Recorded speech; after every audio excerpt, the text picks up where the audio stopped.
by Jane Austen. Chapter 27. The next morning brought the following very unexpected letter from Isabella. Bath, April. My dearest Catherine, I received your 2 kind letters with the greatest delight, and have 1,000 apologies to make for not answering them sooner. I really am quite ashamed of my idleness, but in this horrid place one can find time for nothing. I have had my pen in my hand to begin a letter to you almost every day since you left Bath, but have always been prevented by some silly trifle or other. Pray write to me soon, and direct my own home. Thank God we leave this vile place to-morrow. Since you went away I have had no pleasure in it. The dust is beyond anything, and everybody one cares for is gone. I believe if I could see you I should not mind the rest, for you are dearer to me than anybody can conceive. I am quite uneasy about your dear brother, not having heard from him since he went to Oxford, and am fearful of some misunderstanding. Your kind offices will set all right. He is the only man I ever did or ever could love, and I trust you will convince him of it. The spring fashions are partly down, and the hats the most frightful you can imagine. I hope you spend your time pleasantly, but am afraid you never think of me. I will not say all that I could of the family you are with, because I would not be ungenerous, or set you against those you esteem, but it is very difficult to know whom to trust, and young men never know their minds 2 days together. I rejoice to say that the young man whom of all others I particularly abhor has left Bath. You will know from this description I must mean Captain Tilney, who, as you may remember, was amazingly disposed to follow and tease me before you went away. Afterwards he got worse, and became quite my shadow. Many girls might have been taken in, for never were such attentions, but I knew the fickle sex too well. He went away to his regiment 2 days ago, and I trust I shall never be plagued with him again. He is the greatest coxcomb I ever saw, and amazingly disagreeable. The last 2 days he was always by the side of Charlotte Davis. I pitied his taste, but took no notice of him. The last time we met was in Bath Street, and I turned directly into a shop that he might not speak to me. I would not even look at him. He went into the pump room afterwards, but I would not have followed him for all the world. Such a contrast between him and your brother!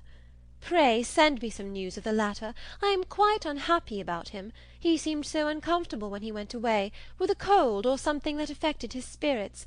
I would write to him myself, but have mislaid his direction, and, as I hinted above, am afraid he took something in my conduct amiss.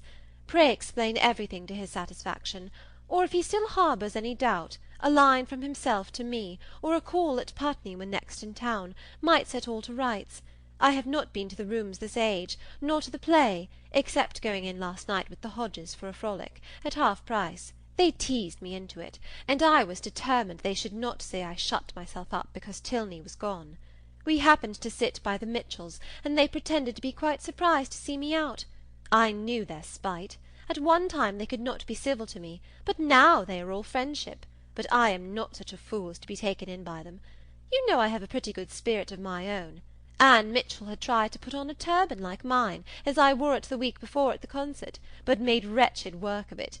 It happened to become my odd face, I believe. At least Tilney told me so at the time, and said every eye was upon me, but he is the last man whose word I would take.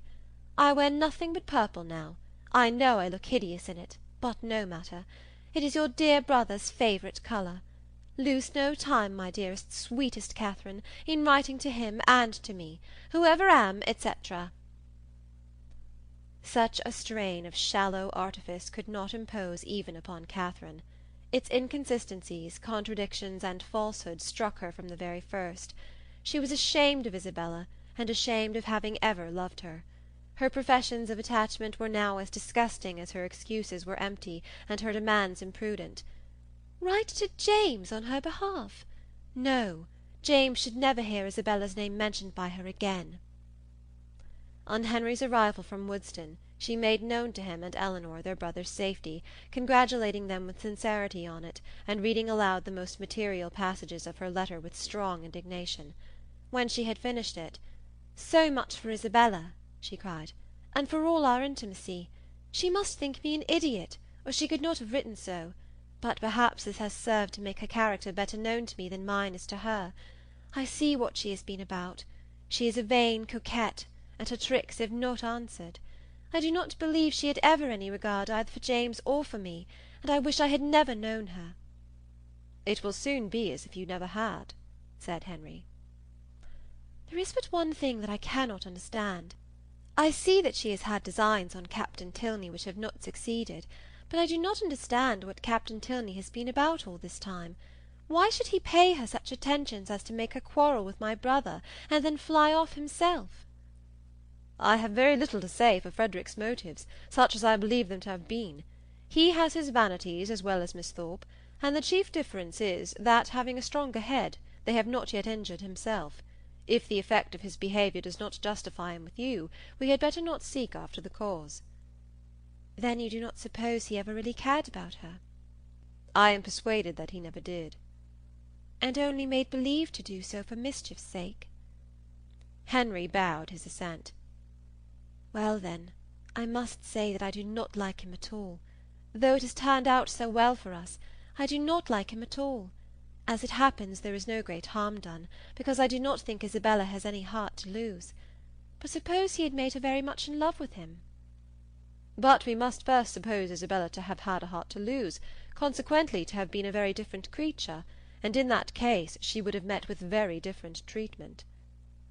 "It is very right that you should stand by your brother." "And if you would stand by yours, you would not be much distressed by the disappointment of Miss Thorpe. But your mind is warped by an innate principle of general integrity, and therefore not accessible to the cool reasonings of family partiality, or a desire of revenge." Catherine was complimented out of further bitterness. Frederick could not be unpardonably guilty, while Henry made himself so agreeable. She resolved on not answering Isabella's letter, and tried to think no more of it. Chapter 28.